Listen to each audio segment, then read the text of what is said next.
When I met Ryan, it felt like a spark I hadn't felt in years.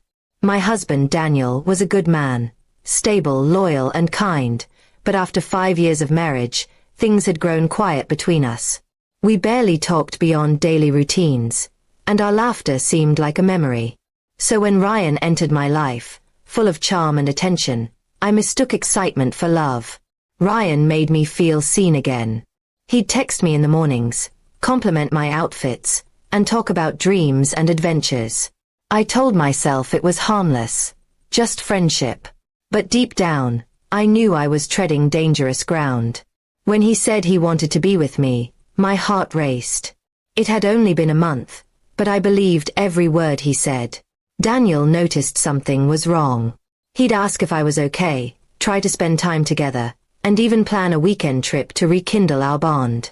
I brushed him off, telling him I was too busy.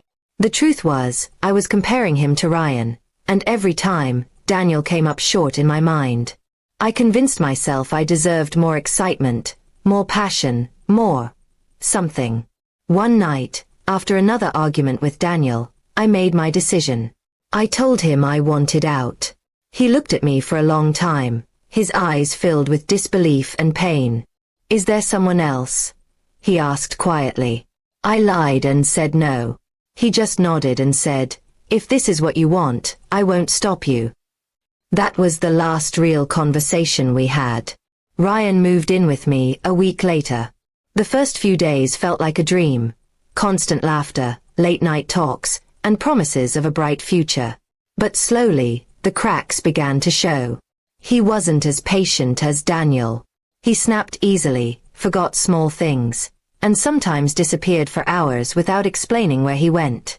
I told myself it was just stress, that we'd adjust. But deep down, I knew something was wrong. He started borrowing money, promising to pay it back soon. He criticized the way I cooked, the way I dressed, even the way I talked about my past. The man who once made me feel special now made me feel small. One morning, I woke up to find Ryan gone. His clothes, his phone, even the watch I'd gifted him, all gone. He left a note that simply said, "I'm not the guy you thought I was." My heart sank. I tried calling him, messaging him, searching everywhere, but he vanished completely. It was like he'd never existed. For the first time, I felt truly alone. The apartment was silent, the walls heavy with regret. I thought about Daniel, how he used to bring me coffee every morning, how he'd smile even when I was moody, how he never once made me feel unsafe. I traded all of that for someone who didn't even stay. I reached out to Daniel a month later, just to see if he'd talk to me. He replied politely, but distantly. He'd moved on, emotionally, maybe even with someone else.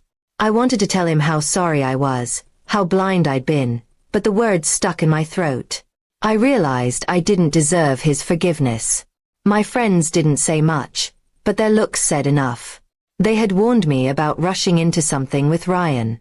I ignored them, believing I was following my heart. Now I knew it wasn't love I followed, it was a fantasy.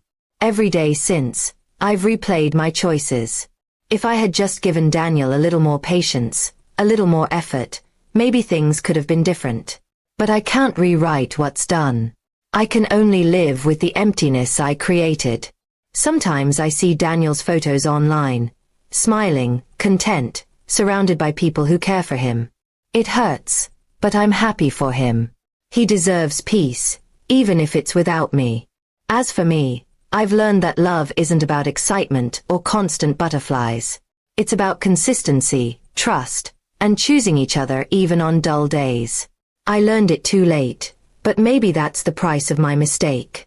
Now, every morning I sit by the window, sipping my coffee the way Daniel used to make it, and whisper to myself, "You had everything, and you let it go."